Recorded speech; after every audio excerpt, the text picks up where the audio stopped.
Mais vivant tout le mito sur les femmes tout le mikudo egbe kudo awone zangbe azangbe ton yan zanko no kun lo poto boka so yan zan ejedo ni mi lo pon fezan ni emo ejedo azon si azanje na me nkonko no kodo fezan no kodo azan na si ngando wa nde pepe azan kun lo poto egbe ton lo ejedo azonji e ga ejedo azonji ndagbe na wuri wa ima ngan wa to azan le nkoton leji ta di de he yeno de medo mi don do me popo pata ro mi ni ku de gbe so le fem lo si gbe si we mi te yi ba si egbe ton yin to wa si ro jiri mi je fi de vie bo mi ma je akime we bo do je na ido o ko de vo hun gan ko he mi wa de gbe nto jono de yi bo yin o we me wle gan to son mais non les maisons wemele dopo eyin boka yin avocat gani mi adodo na mi bo mina do to mina kendo ko deje o weho o wedo kwe dopo wa beneto mi to me fi divi bo yin create mi no na mono grun jego do gbemega kaka itonto ri gbemegbe mi o su ton le etewe ka yin mo o welo wetewe no do mi akendo ne leji zande divi bona panukon joro meche do yini kavo mi kudozo mi dans ce point lo pere bati mi na yo mi do tam yo mi do katwa tita na le so we meto mi o kato atita mi no hule maison weme mi me ni ye wule me de gan ko janwe ye na yi mile bo mile na hule melo mi no yi so me aso mi tolo mi de me pere de mi no hule maison weme bo mi no yi we ho sa ho we no kon le wele sinu kon bo no kenu do hogo to we do to le sinu kon nka so no yi a ha lo po do devo le mono kanu do hogo do fienele fisusu we o maître kato atita mbokavo mi kudozo mi se yoro mi tombo boso si yoro e vive na mi gba ma se gango mo na so vive na toro mi to le do ni do mi o la de jiro be mi na pe to igbe mi na kenu do o wedo khosa wedo kwe ye dote divi bo yin criette to beneto mi to melogo criette ne ba ye wedo kwede bo cheche wawe mina kamero eta yin criette lo bon no pona ya to mona mi o welo e cheche wa to o renouveau démocratique de mi to bio me di we na ina melemo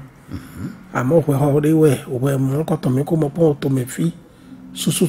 mi wero kwe mon ko to mi ko mo pon bo yo po bu di to le ma yun to ile ma se tan mais se tan le na yun bo na iro to hulon o we do ho ne le pura po to mi no do we ho de e bo e mo no yi ko susu wa ron do me yi ke yi mi ka yi ko ne le pura po ma se to po me o we de bo danu wa lo no wa o we do kwe ne ro danu we no wa e o ti do mo e ti ni mo e te me ile we mo ko to bo se do te to ayan gba me le yo do we de we bo danu we no wa we me le ta kwa do ti na create inu yo to de yo we ne le sitan do we no e ma yin no de ma yin akwati do na memo ko ne le we te we no we o tin bo mi do divi kire ku we no ya abi so glo we no to yin ni bene to mi ton de mi ko ya blood bon to 1962 écoutez e o ti mi yi ablode we ya we to godo tro e ko ba ito to me fi na to flin nu na me ho me ton de la yin de la pa to gbe je le ma za flin e di we mo ko we da we na president mi ton ho sisi de go ba ti gbe me fi di de te a o ma de gbe we nenu e da we ton we lonu ba do wule do ma ga we nu to me fi we mo ko ba yi bo do wule to me fi yi mi tron flin to de so pono mi ton le ja we to we lonu na yiro do o ma de create na yiro do coup de sûreté de l'état no yiro do yin ko so so do coup de sûreté de l'état coup criminel d'exception yin ko le ne yin ko de no na yiro jane coup de sûreté de l'état coup criminel d'exception yin ko le jane criate lo so ndo pour le de lo plodo eti mi so mi oh mi ko mo pendant 1962 wa ti t'attendait date au fi ba do le président a ho ba le gbe do ho ne no wa ho sa mo ko da ho eto il me a pondre 1966 en cette lettre d'économie dans l'air à chaque pays de tomber fi nous dans le cadre d'officier les ko ba su bẹ́ẹ̀ kó no tó lọ́mọ bonu yí gbogbo kó dọ̀wọ́ délẹ̀ o yìí mi kọ́ sọ lẹ́kọ̀ọ́ á fi kankan bọ́ àjẹ révolution wẹ́nu mi mọ̀ soso ètò ọ̀dọ̀ fi révolution wẹ́nu mi mọ̀ révolution wẹ́nu fi o assemblée nationale révolutionnaire ni e sọ̀nà alẹ́ sọ̀ wẹ́ ọ̀sán lọ sọ́mọ dọ̀kú tó wẹ́ lọ́nu wẹ́ do kpọ́lọ́ lẹ̀ jáwé wẹ́ lẹ́nu ẹ̀ ẹ̀dá gan soso náà mẹ̀mí tọ́lẹ̀ soso bọ̀ dọ̀ condamné à mort tó wẹ́ lẹ́nu kpɔlɔ jawe wɛ yin kaka jɛ divi e tɛ kɛ wa zunbɔ divi wɛ sɔ gɔwadi ye do to jira di mɛ ma mɔmɔ kɔtɔn de bɔn e ka do a de o se dodo tomitɔmitɔn e n'a cɛ dɔ wɛ ko mɔ kɔtɔn ni tin to fiye mi te di. nkodo mi dɔ wɛ ko mɔ kɔtɔn danu yɛ nɔ wa. danu wa. bɔn de e b'a yi to ehuso honu kaka amu coup de sûreté de l'état coup criminel d'exception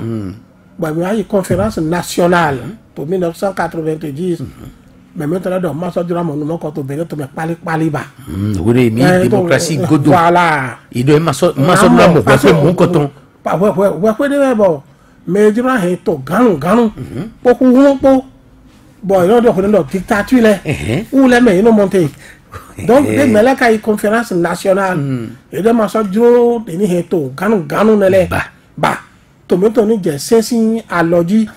Ouais, son bah do bahi bon moi ça mon ne pas gbede to 1990 pour do constitution pour ba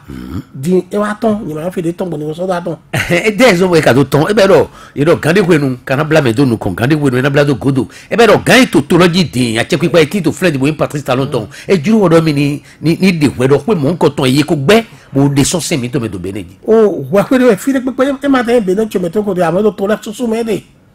ba ko ti di ma si ale ko e ton bon fi de pépé ta yon gbaji bo do na he to po ganu ko ana mo de me jawe ja mi po di do mi do Afrique mi do fi di o to fi mi tete bo démocratie ba o to de tele me we tin to so nya yi Afrique centrale le me amo e so to le me divi mi na ken na do khuro be to beneto mi to me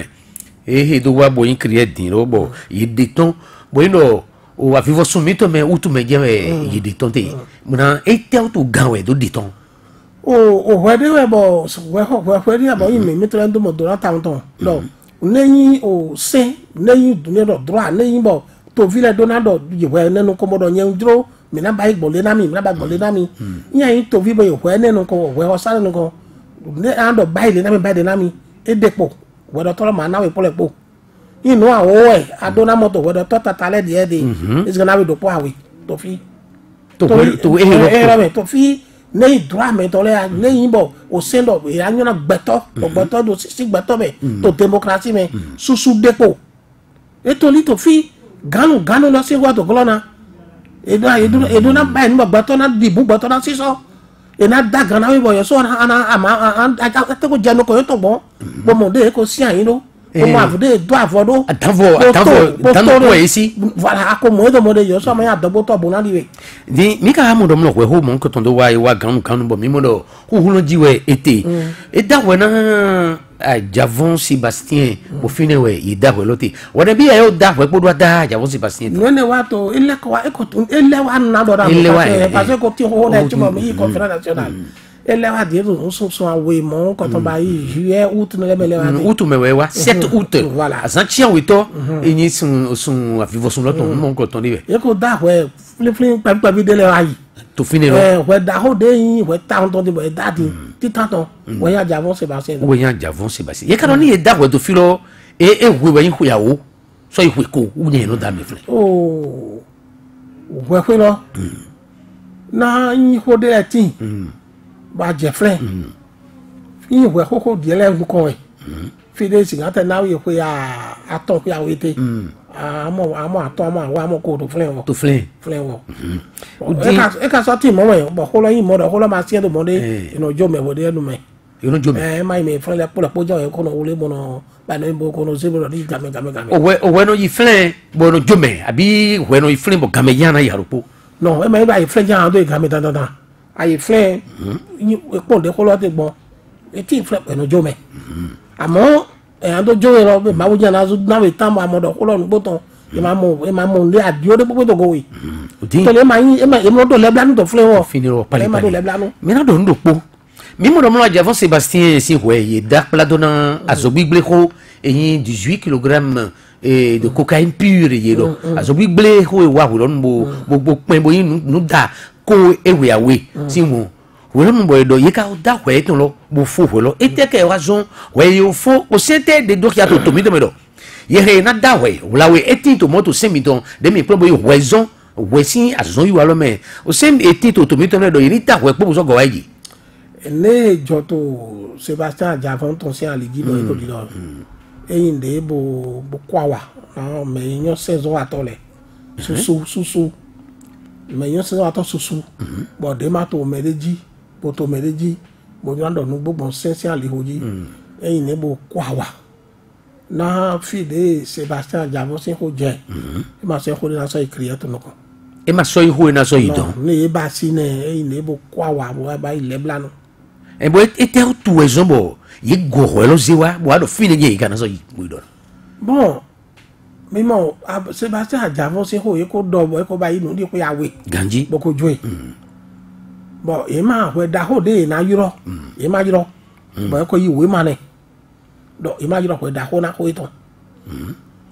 bon de wa ba yi gbodin kaka bo le ko na ho lo bo wa fun mo so je create no ko bo no yun o sensi alioji to me yun se lo si azon e do ya do we de e ko double joy e ma vivi na to no ko to gale we ne da yi ma do na joy to yele de yele de ma vivi na ye we me la maka wa ye ti to na boy makamo e ma vivi na ye ye vivi na ye we nu mo ko ma si ajo bo na tu me na mi i mi ze o se lo de ze do te e ta bo le gbigbo me pon bo ha bo se lo bayi c'est des crier to te wa va ba ibo mi lo se lo yin na ze se lo ti afo do te se lo na so ipla ni dandan we so do pase lo do mo e pase lo do mo se lo na ipla ni dandan bo se lo eze kaka bo se ipla ni be e be do mo ye de na ito te se lo mi na me yun saison bo yun azon we do to lo pon wo to do ba se lo be mi do ho din create ne ni e do te de e to di do ki ya do mo Sébastien Javon ou tout de ba ise la mi kana di tawo mo ete de do ya oh e do appel we da ho yiro appel i mi pon we da ho yiro de do ite do ni da we lo se awe godu ite ba e ma yiro we da ho be ko yiwe ma mo me de ti to fle mo do so awe mo do yiro we mo do procureur ganda ho lo général so awe lo go yiro we lo bo yiro we lo gwago e yira wala ago e ma yiro to fi de do na yiro e na yiro te mi ro to ne do amede di do si se ganji e ma yiro to fi de do na yiro te fi te do yiro te dai e do na yiro to aso wo so to me to pa fi de biro to te fi ete lo fi me greffier to biro to me do na yiro te o ya pello e ma yiro to fle e yiro to greffier we pa vi don to do e ne le po ezo bo de Javon si avocat le yi fide do na yite e ma mo yi to ti we ma do e ti we lo yiro ye to ba to gan lo me abi no e no ti mo bo ina si gan to never we ti wa procureur ti ra se we yiro ma ya ni mo ya no mo do mo ta so mi to be donc we de no yiro ba ite e se so gbo me newe nko mo po to me fi mo we ko bo no fe no do ye do enu e bo do ba yi o e ma no le no enu e bo do ba yi e ma do yin wa juge bo yan avocat yan do yon ne po to ta me e no asedo ye donc il mi kaze se yo de ba e do create logo e avance le level do procureur général ne ni yi ti wa lo yiro to aga o kabi to ko de yiro e po to e to valable de e be do mo ni de pe de wa yi gbon e to seliji oh e ko mi do Javon ho no to e ti yiro ne lo e se e bo do ye chakera do wa me bo de ka do wa me be o we de ko do fi awe de gbon bo e ko ti ho yiro na da ho yiro na e ji si gan se yo de ba e ji bo pado na bo ze de me ya ko de la ko de bo ko ta ji ga fine wa ye te ni ko mo ko ta ji din na kam do pobio mi menu we mi na do we menu we he tito kriye tito lo ene lo o we ne lo menu e kedoa menu e juro ni jigbomo do e do mo de menu mi ton le we pase lo bon o e do de menu le mo me pose ne ne we bo to me fi ne ti bo de menu de ma si gan ba se mo nko de menu de ma si gan ba se kriye tout ton de me gan ba non nous y talking to beneto me nous y to me ho dura me fi ma yo pa to nous y sa li lo ya mo mi o sunyo kato atita nous de we bo me snow we je we si ayin mo le ta me ko bodo ye bai gbonle e bai gbonde e na plan ne di mi de bo eto bo to do mo yo to titolo te dai to e u dura me ni do me po we da ho de yi ro bo yo gbangolo e bai se lo bo we da ho lo e jrali na we da ho we gbele lo po ze lo ji jro si ali yi na mo te pe do we lo me yan we wọ́n tó bọ̀ tẹ fún ọ̀pọ̀ ẹlọ́jà rẹ̀ yíyẹ kó tó ṣe kókò dé tó tẹ dá yìí lọ́wọ́ ẹ̀ wọ́n dà kó dé mẹ̀dí ẹ̀ náà yìí lọ́nà ẹ̀ wọ́n lọ inú àmì ẹ̀ ẹ̀ jẹ́ tọ̀ bọ̀ ẹ̀ jẹ́ tọ̀ lọ́wọ́ ẹ̀ zọ́nbọ̀ yìí bá yẹ kó yà wé bọ̀ ẹ̀ má zẹ́ yìí apẹ́ẹ́lì sí ọ̀dẹ́ náà dọ̀wọ́ lọ́dẹ̀ yìí má ṣe yìí ba pàní yẹ zẹ́ yìí dán tọ́nu lọ ẹ̀ náà jẹ́ tọ̀ lọ́dọ̀ wọ́dọ̀ tọ́lẹ̀ máa tí tó bẹ́ẹ̀ máa lọ òwòdẹ́ ayélujára gbọ̀mọ́ òwòlọ́jọ́ àlè donc èyí ayé abo yìí tàǹbọ̀ lè tàmí kún bọ̀ pàṣẹ yọ̀yọ̀ dé fo pùsẹ̀ sọ́sẹ̀ yọ̀rọ̀ bọ̀ kóná kọ́rọ̀. yẹ̀dọ̀ mọ́ dẹ́mẹ̀ lẹ́ wẹ̀nu dùn àyè. gbẹ̀tọ̀ ẹ̀ kan bó ṣe dà lọ́mọ náà dẹ́mẹ̀nu. gbọdọ̀ yẹni seda tẹ̀jí èmi lọ sọ ẹ̀ báyìí bó ṣe seda tẹ̀jí yẹni seda tẹ̀jí náà yẹni dọ̀ kótó bò fílẹ̀ ẹ̀ wá tẹ̀jí tè ònà ká yà tẹ̀jí bọ̀ ẹ̀ lọ́mọ náà cẹ̀kí pa lọ sí godo mẹ́tì tó godo nílẹ̀ bó tó di dọ̀ pépó lẹ̀ èyí lẹ̀ dodo ní ẹ̀ lọ́mọ náà ní pépé jẹ̀fílẹ̀ tẹ̀jí nígbà sí yan wẹ̀ de ewa te wòle o nuwe dúró sún àga bọ̀ ẹ̀rọ yìí ní báyìí gbọ̀nlé èyí ló jẹ filẹ̀ torí àwọn wá àwọn lọ etí bòtò gòdò náà àjẹkẹgbẹ etí tó filẹ̀ yìí lẹ́wọ̀ wẹ́sọ̀ dùdé jìdó wa di mi kà wá pọ́n de da ọlọ́gbọ̀n lọ bọ̀ ekpatsi agbẹ̀tọ́lẹ̀ lọ eteke wa zọbọ̀ o mẹ yẹ yúrọ̀ wẹ̀ o se tẹ de bọ̀dọ̀ mu mẹnu ŋlẹ mẹsọ̀ pọ̀ mẹ bọ̀ yẹn avocat lẹ déjọ́ náà ŋlẹ gà bọ̀dọ̀ avocat do kpolokpo àwọ̀ oui au Béninois to me les demain au Côte d'Ivoire demain yo vo agoda avant oui français yo vo demain tole vous les gona ni ye kan no kondo po mena do de meso po mon koto e tetu ye gbe do mo la fo kare ma ken o se no ni gbe o se e ton lo e mo ya o mo e dona ajavon ba ajavon e tru so mo lo me ne tru so me gbo tori ko ni e dane ne ne tru so mi de na tu me na par exemple mi to me ho mo ko honu e juro we awoji emi no do tita ton tin ba mi na yi mo na do ho e mo na do a dossier he de te gbon e ma yin ma jura ali bo mi no kenu de go mo no din bo no yin o sesi ho mi do do po wedo to le po e ne wa du wedo to le po wa fo kale po kle me lo su me ho du lo su da ja fun go ton e ma fle ni to ma e ma kan kan de me te wo ma yon se ko de mati be na kam ye ina do hodo nunewe we ko de mati be ela me mo donation avocat le do hodo nunewe e te to fle mati kan kenu to le o se ho piwe mi do exception le azanti ta ton e di ro avocat javon ton le exception le be di ro ba yi le we do na ba yi bon iye ka di ro ba exception le ajavon ma besoin na to fle do ma wa to le ma yi we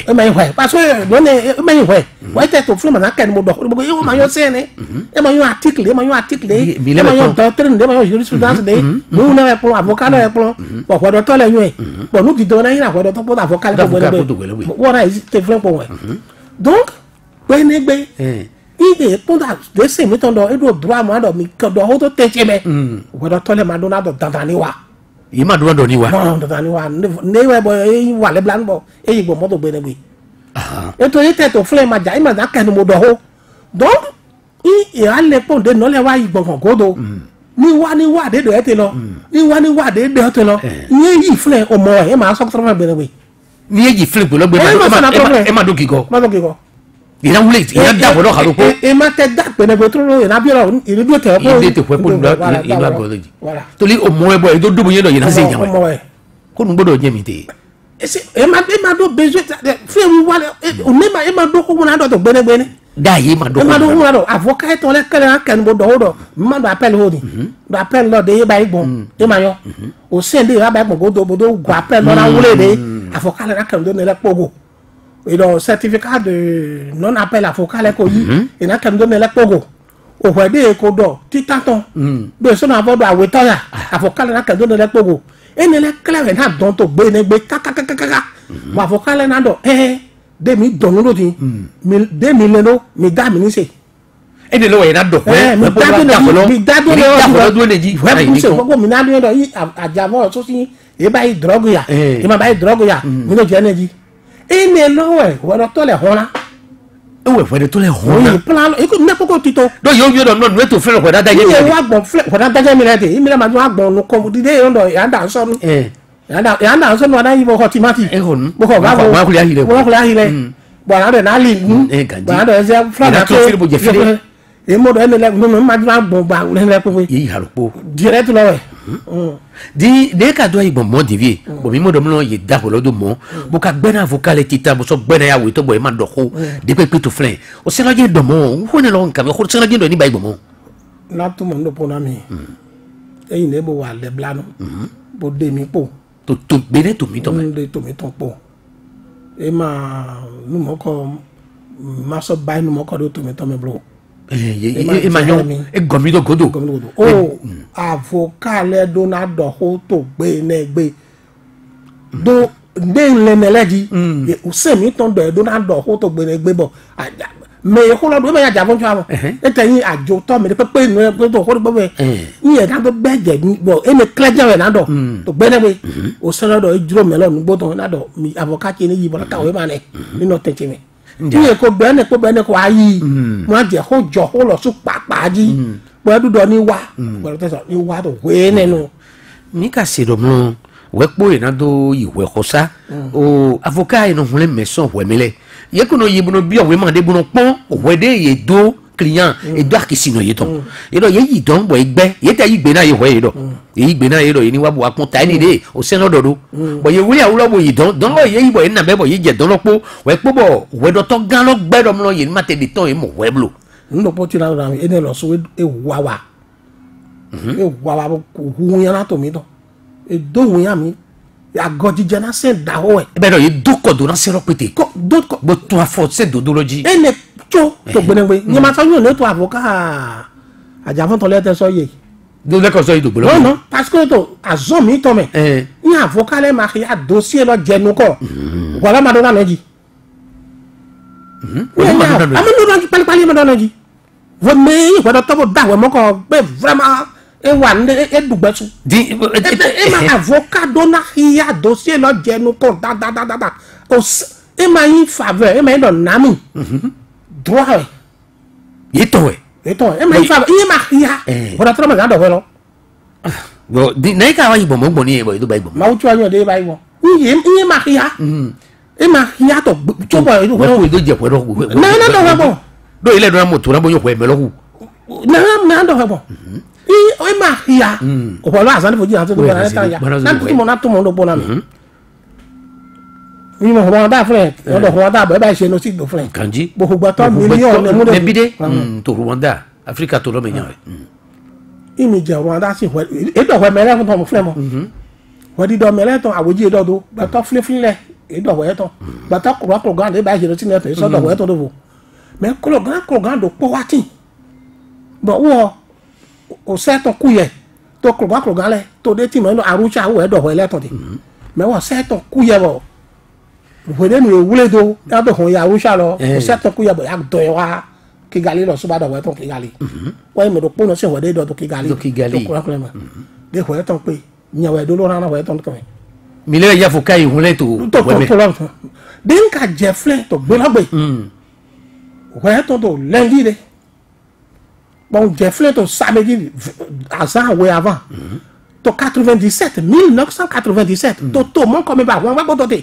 Kigali won ta ma ko to àwọn me po ba ko ta àwọn ba ito fidele bo mi gba do boyi bon gba do boyi yo wole do mi wona bon do yi mi ji pere fle ta won yi bo ma wo zo le wa bon do yi do me hu si to me do ne den je holosa den ku bi ato ku me na e gbon den le bla nu to eji gbon den ma ha aka kan mo do mi wa to mo ko me hu ne gbon mo do ma ndo avo ko na me ba nu mo ko de gbon cho ka la bo ze la ga do ko do to sinu ko hey bo do ju wa to me fi ni e ba asan we di wa de nte dossier lo ma ko mo ya gba eji mi lo boato bo di Ndọ̀mọ́ lẹ́nu ní nami àzátẹ́ àzáwé àzátọ́ ní nami. ni ne mi ni gbe mo do do na to Lọ́sẹ̀ lọ́sẹ̀ si àpọ̀. Epo mi kàkàkàkà bọ̀ mi mi ta. Èmi àtọ̀ ẹ̀. Epo ẹ̀ ń dilẹ̀ kàkà bọ̀ mi mi ta. do fuka te re do yin Gbọ̀pọ̀nù lẹ gbọ́ filẹ̀ kó tó lọ́mẹ̀ filẹ̀ bí radio lẹ kó tó tè. Ambassadeur mẹ́lẹ̀ bí tó tè. Mi yẹn dà àzáwé òun bí àzátọ̀ mi yọ àzátìyàtọ̀ ẹ̀ nami. na mi do gbeje to mi do Àzátìyàtọ̀ ẹ̀ nami. mi do gba to na De ka àzátìyàtọ̀ ẹ̀ nami. de wa ibo mo Lọ́dọ̀ yìí máa pọ́n ẹ̀ máa sì kàn dọ̀ wẹ̀. ye ko do seni ye ma Tòótọ́ mọ́ kọ̀ wẹ́ẹ́ mẹ́nu. to a do we no Na ho mọ́ ba kọ̀ to te do ho mọ́ kọ̀ tọ̀. Bọ̀ tó tse mẹ́. e ka wa ibo le di na ko akori ji mo na kan bi mi o we ma ni e ye wa na din do mo lo we de gbe ta de ton do de pe de na igbon fi pe na mo ete yi ni pele ko ganu ganu ni wa se gan lo we ko we dana ye o me ko de bo yin me so yan so wa vie ton de to o po me ko gba ye me ne do fi pe de ye te lo ye do na ye na no se galo we ko bo kana na million ton do akolu gba me de e ka do mo godo lo din ye na ipele wa lo dodo e na go ngbo ye na do mo ne ganu ganu bo yo voto de me te lo ye le na ze mejo ni re mo lo ye do mandat d'arrêt lo na we no yigbo mandat d'arrêt lo e do no wa chi jeme O wala de vo na so bẹ́ẹ̀ dán. ko lo so igoje ele si to ni Bọ̀ tó ìdáhùn dọ̀ ìnáwó lè mẹ́ bó ṣe àtò mẹ́. Ẹ máa yìí nù tata de yé lè lo ìmẹ́lẹ́ lọ lẹ́dọ̀ mọ́.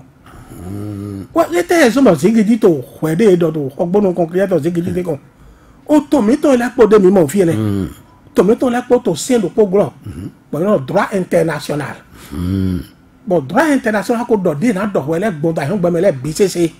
ye le ka ko do ni Bọ̀ nùyẹn tọ̀ wẹ́dọ̀ tọ́lẹ̀ mọ́dọ̀ ní ìjọ tó ọgbọ́n ṣuṣu gbọ́nà droit international lọ. Nye ma tẹ to sẹ́mi tó Benin tó mẹ. Benin tomato vona o tó de ta yẹn gbẹmẹ lẹ́pọ̀. e de pe bon Benin tomato vona ne yọrọ Nations Unies. Benin tomato vona CEDEAO. Benin tomato vona Union Africaine. Bẹ́ẹ̀ ni lẹ́pọ̀ do ose mmemme bọ̀ sẹ́ni lẹ́kọ̀ dọ̀ dé náà báyìí lé gbọ́ dé náà báyìí bọ̀ gbọ́dọ̀ tọ́ lẹ́pọ̀ yún ẹ̀. Nususu ka ti ń bọ̀ dọ̀ gbónu dé báyìí nẹ̀. Bọ́ ma gbọ́n àlùyé nẹ̀ lẹ́gi. Iye jamẹ ne lẹ dɔn pe sɔtɔ de mɛ ete di e se nu ne lɛ wɛ to ne lɛ se wɛdɔ tɔlɛ na ze bo kpɔn ouais bɛ mi ko do ne se ne lɛ dɔ do to de ya iye tɛ de se be ne tɔ sɛ mɛ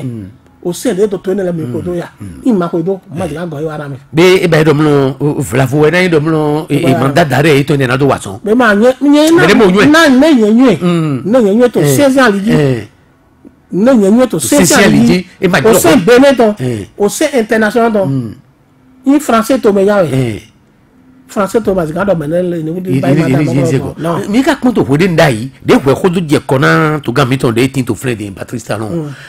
bon khodo wa khodo ya iboni po olon bo e do tonson to me do yi be we ma da we mon koton ye ma we len koton de ma holon bo ida bon nous dele ma so gbe po to droit international pour exemple yo vole do be ah to holon de to ye mandat d'arrêt international lo ye ze do le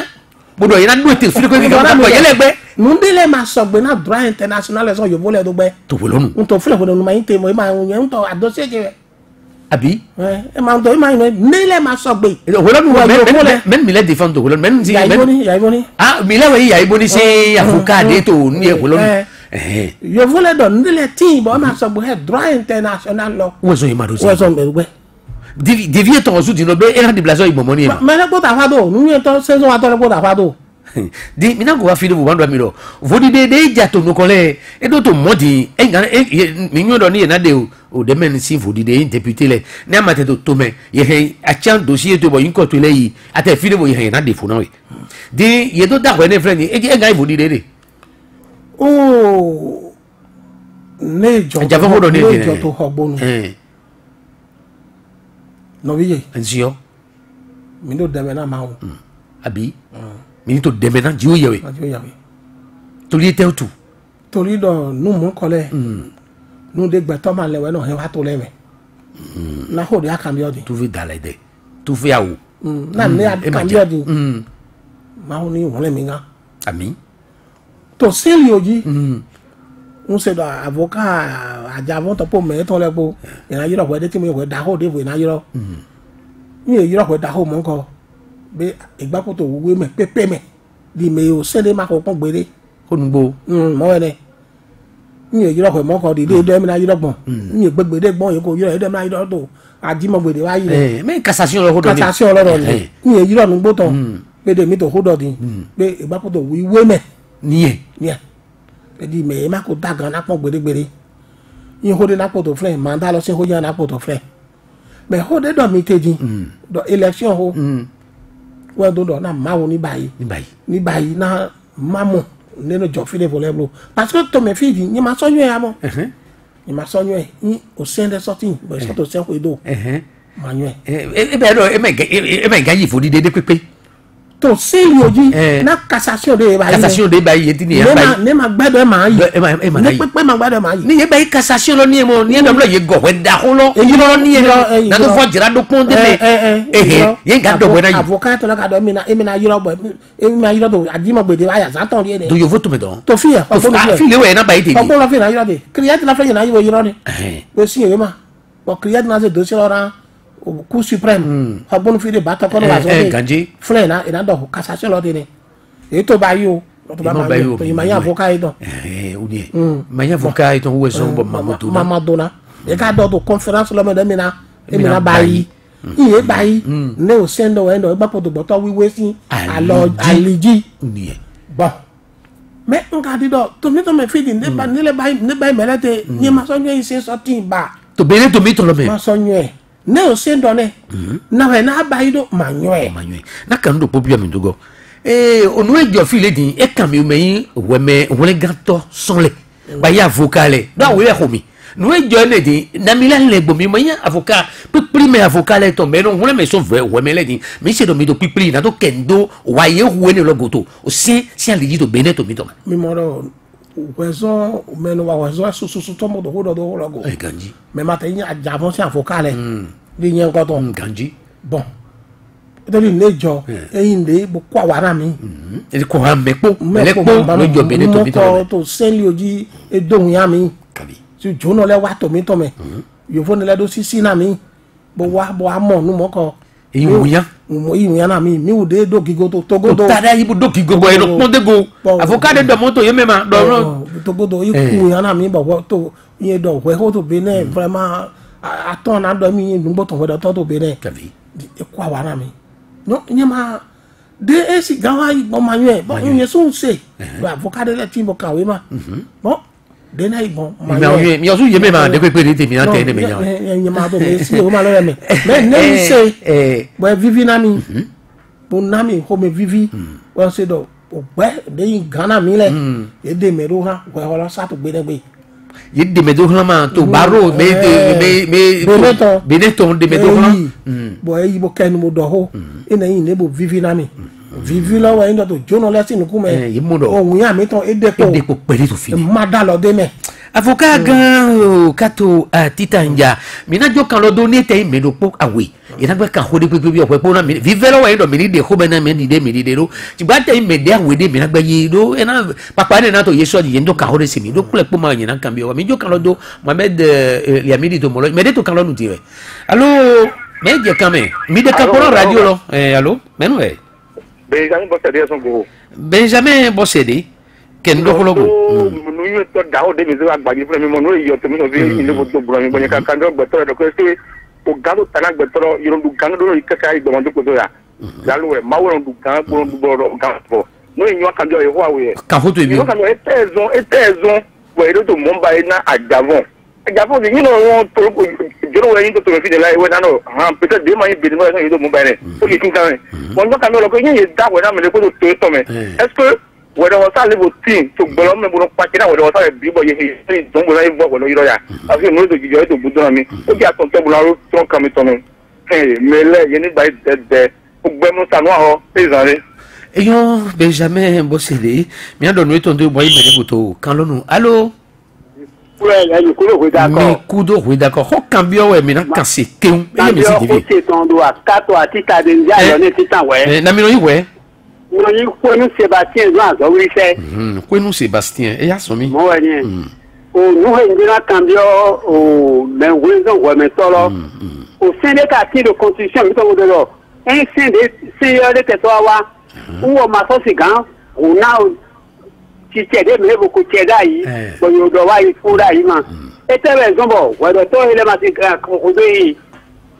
e ne ye ko kambiɔ ti ti ten dɔrɔn ye e tɛ zɔn bɔ ye ma ko do o se dɔ ye da ko titan ma do na gɔ wa jɛ awetɔ ya abi ma do na gɔ wa jɛ awetɔ e tɛ tu yɛlɛ ba yi do mɔ yɛlɛ zɔn kun mɛ bɛ ya abi yɛlɛ lɔ ko lórí o gado kɔmɛ ya wọ́n sọ ma de do apamɛ ne bo do kɔmɛ ne ya.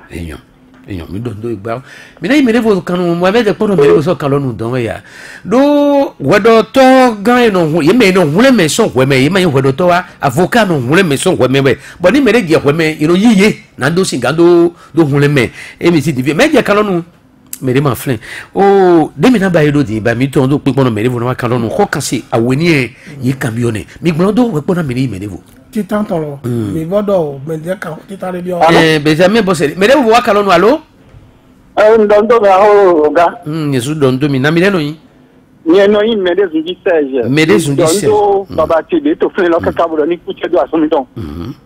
O do po e da kan bi o e ndo ete. Est-ce que au de lodo yi bomodi to me fi di est-ce que au pouvoir en cassation de do ete lo. Bo ba yi do na iro to ku supreme lo. Est-ce que mi ka so gan gba do de jidi lo. O mede to fun bo ba e to gan lo. Wo su na do ho bonana ni jidi de ba mi agbe do ko droit de l'homme d'être tout me fia. Est-ce que ni gabe boîte de justice au moins coup suprême là ni gabe do nous kuno o do kole gabe atofle ani ye jaka mbe ko ni do mi merci mi ba igba mi na mi me ro podo go bona go kon